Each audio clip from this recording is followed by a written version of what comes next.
Pull over, Grandpa! One of the officers shouted. Could this stop turn into a hero's redemption? The elderly driver complied, his hands steady on the wheel, calm eyes gazing out the window. The old Dodge D100 rolled gently onto the dusty shoulder. The metal creaked. The faded blue paint was barely visible anymore. Any reason this pile of junk is out on the road? The other officer mocked, laughing loudly. Step out of the vehicle. We're going to take a look. An hour later, a black SUV with government plates pulled up on the same road. A furious four-star general stepped out, demanding to know who had dared to stop Franklin Cole. Let's dive into this story. Franklin Cole, 88 years old, he was on his way back from the farm, headed into town to buy feed for the horses, a routine he'd followed for decades. The 1965 Dodge D100 was his loyal companion. The engine roared proudly. The interior was simple but clean. Franklin never cared for luxury.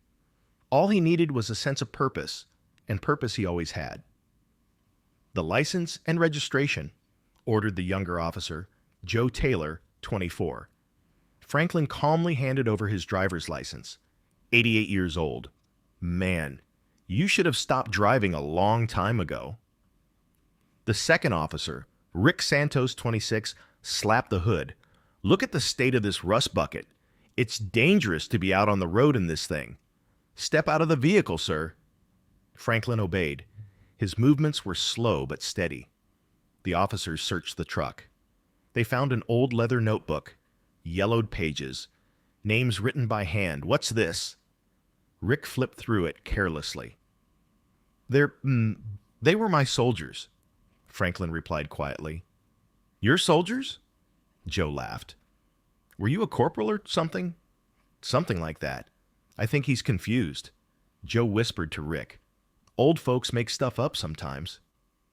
At a distance, Sam Torres, the owner of the roadside diner and an Iraq war veteran, watched it all unfold. He recognized Franklin. He had served him meals dozens of times. Sam picked up his phone, dialed quickly. Hey, it's Sam Torres. There are two officers here mocking a veteran, Franklin Cole.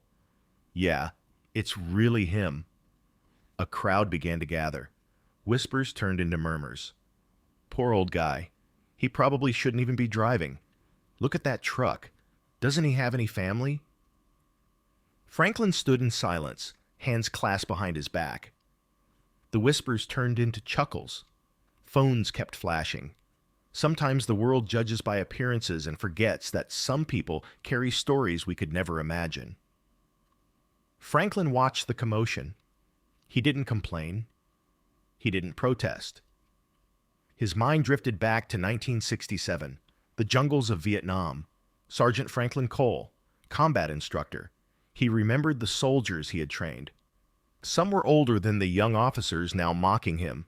He thought of Smith, a 21-year-old lieutenant, stubborn, brave, afraid. Sergeant, how do you stay so calm before a mission? Calm comes from certainty, Lieutenant. Certainty that you did everything right, trained well, and that your men trust you. Smith had made it back alive from that mission, and 15 more after that. Franklin had taught patience to young soldiers who were about to face hell, the same patience he was showing now. Rick waved the notebook in the air. How many names are in here? 100. 143. All Army, every one of them.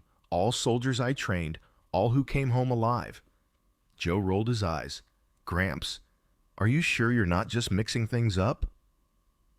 Franklin didn't answer. He just watched as more cars pulled over. People were getting out, recording. Sam Torres ended the call and stepped back into the diner. He knew something was about to change. It wouldn't take long. Will a general's arrival rewrite this veteran's story? The humiliation continued, but Franklin knew something they didn't. The truth always comes out. It's only a matter of time. The roar of a powerful engine cut through the murmurs. A black SUV screeched to a halt. Tires squealed on the asphalt. Government plates, tinted windows. The rear door swung open. General Robert Smith stepped out, 4 stars on his shoulder, impeccable uniform, furious expression. Who's the idiot that pulled over Colonel Cole? Joe and Rick looked at each other, confused. Colonel? Joe stammered. Smith marched straight toward Franklin, then stood at attention. Colonel Franklin Cole, sir. Franklin nodded, a faint smile. Bobby, you've grown up, sir. I apologize for this disgraceful situation. Smith turned to the officers. You just humiliated a living legend of the United States Army. The crowd moved closer. Phones pointed. But now the mood had shifted. This man, Smith said, pointing at Franklin, was my instructor at Fort Barfoot. He trained over 500 soldiers for Vietnam. He saved my life in combat. Rick dropped the notebook. Pages, scattered on the ground. Colonel Cole served for 42 years. He was awarded 2 Bronze Stars, 1 Silver Star, and the Legion of Merit for his actions in combat. Joe tried to speak. No words came out. He continued serving until the age of 60 as a consultant at the Pentagon. Classified missions, ones you'll never even hear about. Franklin slowly bent down and picked up the fallen pages, one by one. Carefully, Smith watched. His voice grew louder. Every name in that notebook represents a soldier who made it home alive. Because Franklin Cole trained them right. 143 families got their sons back. Because this man devoted his life to saving others. Franklin finished gathering the pages, closed the notebook, slipped it into his shirt pocket. General, that's enough. It's not necessary. Yes, it is, sir. These young men need to learn what respect means. Smith turned to the officers. You saw an old truck and a simple old man. You judge by appearance. Joe lowered his head. You didn't see a war hero who dedicated his life to serving this country. Rick swallowed hard. You didn't see a man who saved hundreds of lives and never asked for recognition. The crowd stood silent, listening. You saw what you wanted to see, and you missed the chance to witness true greatness. Franklin placed a hand on Smith's shoulder. Bobby, that's enough. They're young. They're still learning. Sir, with all due respect, this can't go unnoticed. Franklin looked at Joe and Rick. Boys, I don't need an apology. I just want you to remember this the next time you pull over an elderly person because you never know what story they're carrying. Smith took a deep breath. I'm calling the local sheriff. This kind of stop needs to be addressed. No, General. Let me talk to them. Franklin walked up to the 2 officers. Do either of you have kids? Joe shook his head. Rick nodded. How old? 3. Rick replied softly. When he grows up, you'll want him to be treated with respect, won't you? Yes, sir. Then treat other people's fathers the way you'd want yours to be treated. It's that simple. The lesson had been given. The transformation had begun. Sometimes the greatest lessons come in the most unexpected moments. Smith couldn't hold back his outrage. Colonel, you're being far too generous. They disrespected a living legend. Bobby, I'm not the legend, Franklin replied. The legends are the soldiers who made it home. He tapped the notebook in his pocket. I just did my job. No, sir. You did far more than that. Smith turned back to the growing crowd. This man served in 3 different wars. He trained soldiers who went on to become generals. He developed tactics that saved thousands of lives. And you two, he pointed at Joe and Rick, treated him like some vagrant. Joe stepped forward.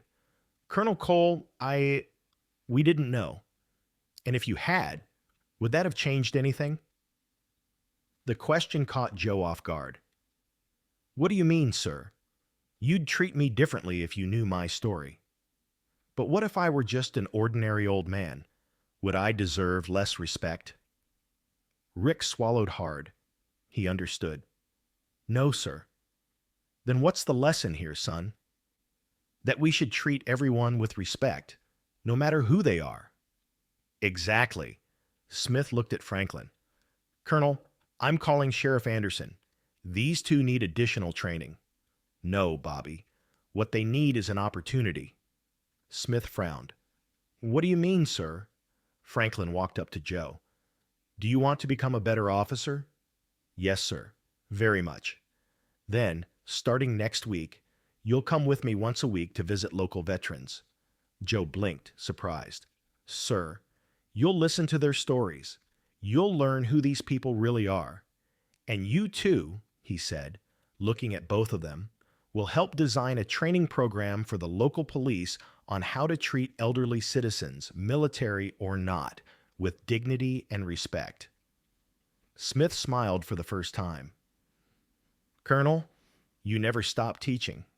It's what we do, Bobby. We teach until our last day. The crowd began to disperse, but the lesson lingered in the air. Sam Torres stepped forward.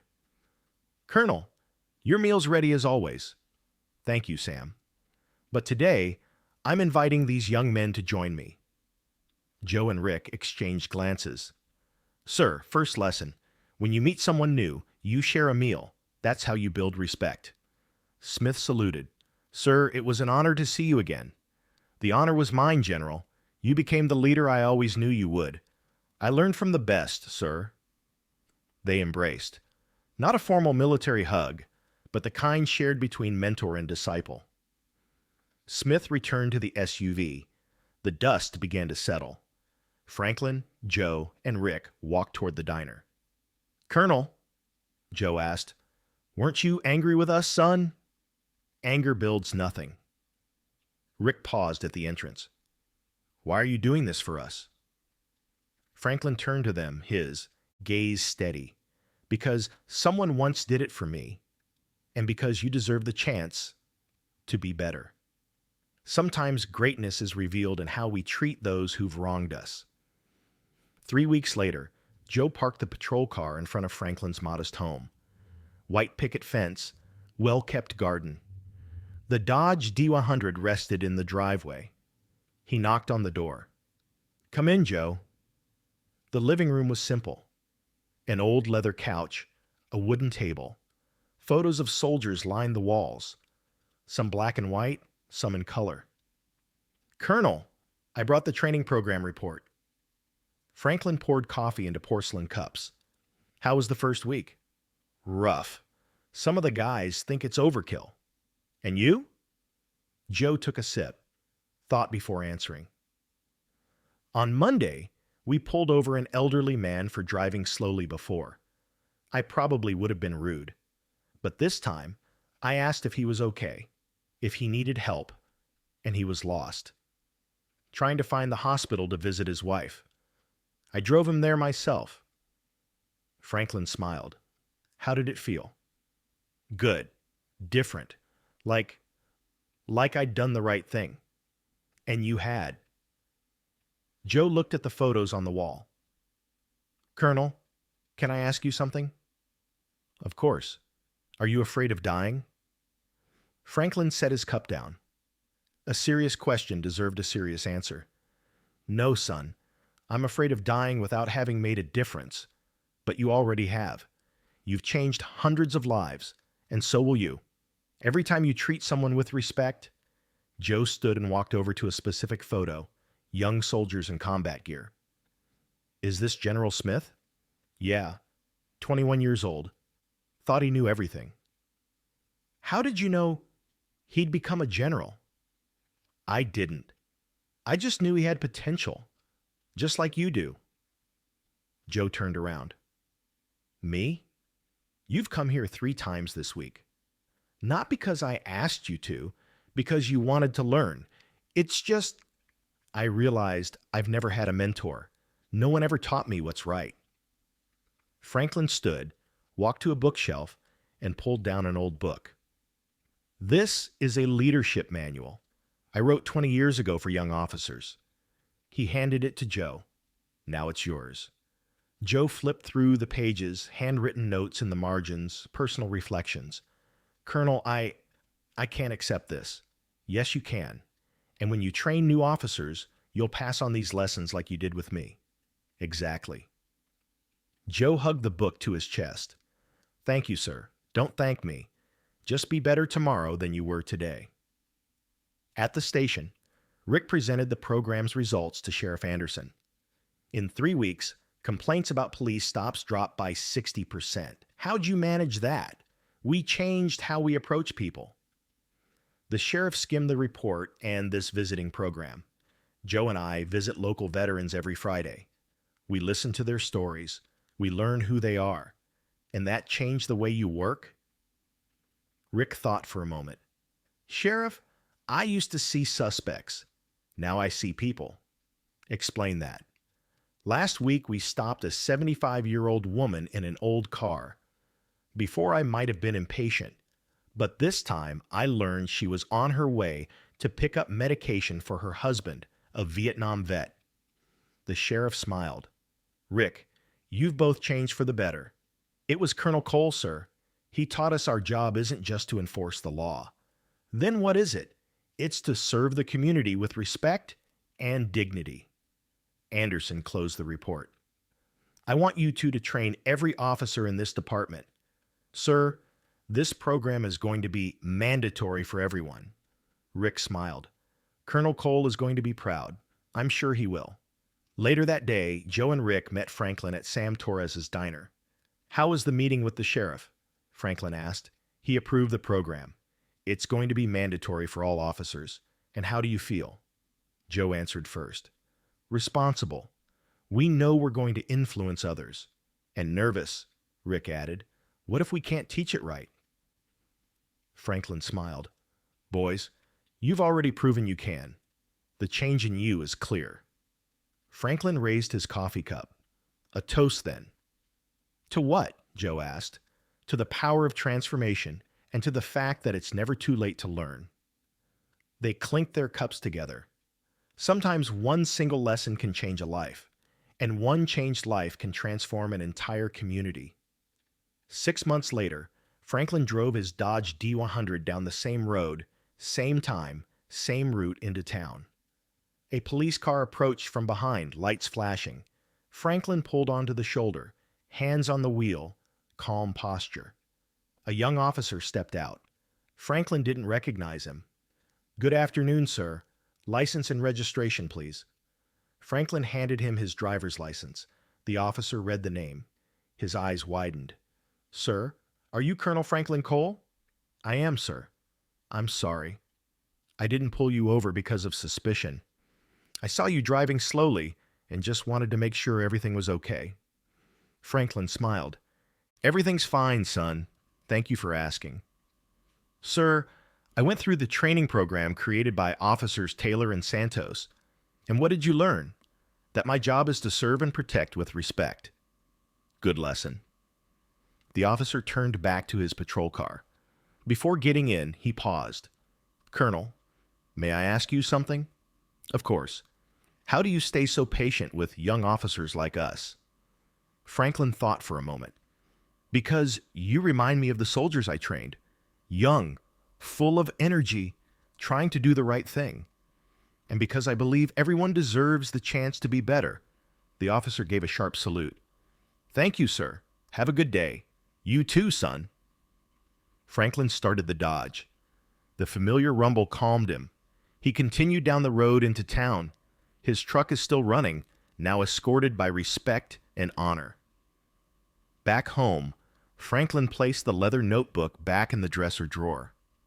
143 names, 143 lives saved, and now 2 more, Joe Taylor and Rick Santos. Young officers who learned that the true power of authority lies in service, not in force. Franklin sat on the porch and watched the sunset. The Dodge D100 parked in the driveway, ready for another day of service, just like its owner. Because true heroes never retire, they just find new ways to serve. If you enjoyed this story, leave a comment and let us know what you thought. I'd love to read and reply to every one of them. Don't forget to hit the like button and subscribe to Graceful Valor Stories so you never miss the next Subscribe to Graceful Valor Stories, where quiet strength is celebrated and every hero's story finds a voice.